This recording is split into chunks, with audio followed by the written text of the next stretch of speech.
As the first paid expansion pack to the notoriously divisive Diablo 3, and arriving well over a year since the original game's release, Diablo 3 Reaper of Souls has the expectations of literally millions of Diablo players and fans riding on its shoulders.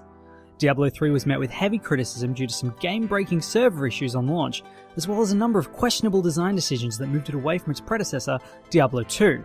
As a big fan of Diablo 2 and a critic of Diablo 3, I personally was hoping that Reaper of Souls would be the resurgence of this classic franchise, and allow Diablo to regain its crown as king of action RPGs, a title which lately has seen both Torchlight and Path of Exile as contenders to the throne.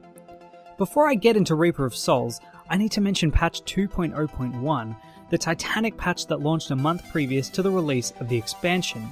This Loot 2.0 patch contained a number of changes to gameplay, but chief among those was a revamp of the loot system, promising better loot more often. This enhanced loot system, coupled with the shutdown of the much maligned auction house, gives Diablo 3 a much tighter and exciting looting experience. And after not playing Diablo 3 for almost a year, with this patch I found myself well and truly enraptured with the game before Reaper of Souls had even released. Reaper of Souls builds on the revamped loot and difficulty systems introduced in this latest patch by adding an extensive chunk of content to the game. That Death Maiden controls the Soul Crucible. Time for her to die. Act 5, the newest chapter in the Diablo 3 story, takes you to the city of Westmarch and beyond, delivering the same light-on-story, heavy-on-action gameplay that we've come to expect from the Diablo franchise. While I thoroughly enjoyed my time fighting my way through this new campaign, the same complaints made of the vanilla storyline are mirrored here.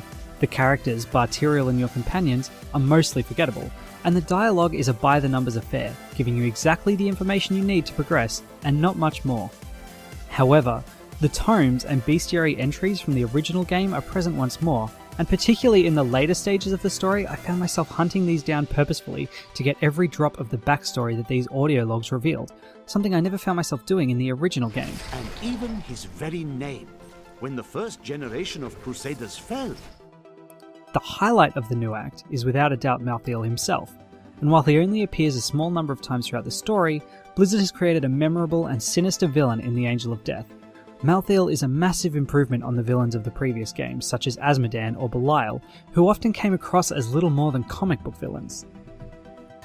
However, Malthael still falls into the overused Blizzard trope of good guy gone crazy, and joins the ranks of Arthas and Kerrigan as yet another character who is evil through corruption or madness, a motivation that has run rampant through the Blizzard franchises, despite Reaper of Souls having brought on a new lead writer in Brian Kendrigan. Most of the level design is interesting and feels fresh, particularly Westmarch, a gothic city overrun by Malthael's minions by the time your hero arrives. However, the game also chooses to revisit a number of locations from Diablo 2 and 3. While in some areas it succeeds in bringing a fresh and nostalgic take on these locations, others simply feel like a rehash of what's been done before. Furthermore, the game often bookends the climatic boss fights with tediously long dungeons. In particular, a segment before the second boss battle of the game has you running through maze-like catacombs, each room filled with the same enemies as the last. Although rare, Reaper of Souls' longer dungeon segments feel way too long, and I often found myself looking forward to the next waypoint and therefore escape, rather than the next section of the story. Beyond the story, Reaper of Souls also adds a playable new class to the game, the Crusader. At first glance, the Crusader comes across as a rehash of the Paladin from Diablo 2, a holy magic-wielding, mace-swinging warrior clad in heavy armor. Having played the Crusader to the new level cap of 70, I can safely say that the new class is excitingly unique. Unlike the Paladin of old, the Crusader is a walking tank, in both the good sense and the bad. He's slow, deliberate, and lacking in mobility. However, he takes a great amount of punishment and often becomes more powerful when outnumbered or surrounded, a gameplay mechanic that I found particularly rewarding. The visual aesthetic of the Crusader is outstanding, and it's clear that a great amount of effort has gone into giving the Crusader a silhouette that separates it from the monk and the barbarian. The design of the Crusader made me want to wade into a pack of enemies and start swinging, which is a stark contrast to the monk and even the barbarian, who often relied on more hit-and-run tactics, particularly at higher difficulty levels. This is, of course, all subject to personal preference, as just like the original 5 classes, the Crusader is extremely customizable. Through my own playtime, I have already seen ranged-only builds, tanking builds, and a myriad of other ways to play the class. The spells are extremely varied and the runes add great customization, and overall I feel the Crusader is an exceptional addition to the game. Reaper of Souls also adds an exciting new game mode called Adventure Mode. This mode essentially removes the need to play the campaign repeatedly in order to gain experience and loot, which was previously the only method of advancing your character once you've completed the game. Unlocked upon finishing Act 5, Adventure Mode gives you a series of short quests to complete in order to gain new rewards. Completing enough quests also allows the opening of new Nephilim Rifts, dungeons filled with powerful creatures that yield exceptional amounts of loot. Adventure Mode does away somewhat with the repetitive nature of the vanilla game, and coupled with the Loot 2.0 systems, give the player a veritable cavalcade of loot. You'll find yourself constantly having to return to town and empty your inventory, or to stop and identify a new legendary item, two of the best feelings in the game.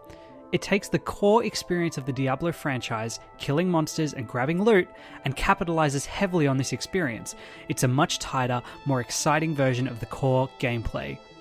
While these additions more than justify the price of the expansion, there are certainly a few disappointments along the way.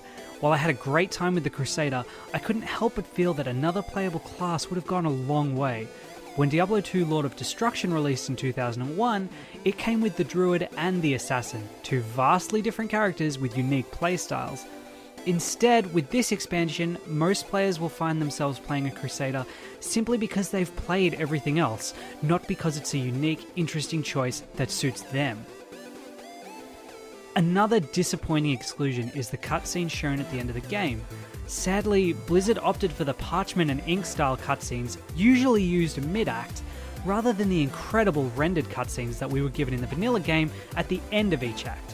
While it's a small note, it certainly took away from the ending, and made Act 5 feel more like a footnote in the story, not the dramatic struggle literally between life and death that they had built it up to be. Lastly, while the 4-player limit was annoying in the base game, it now feels egregious in the expansion.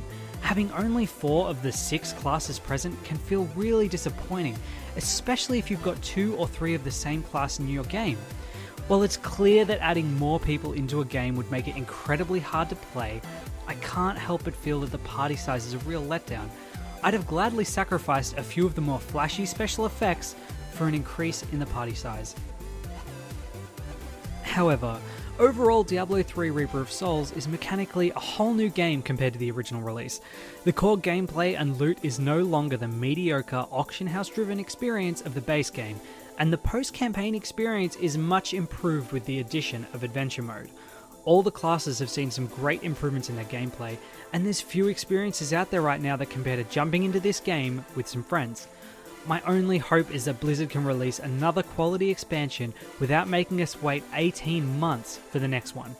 I give Diablo 3 Reaper of Souls an 8 out of 10.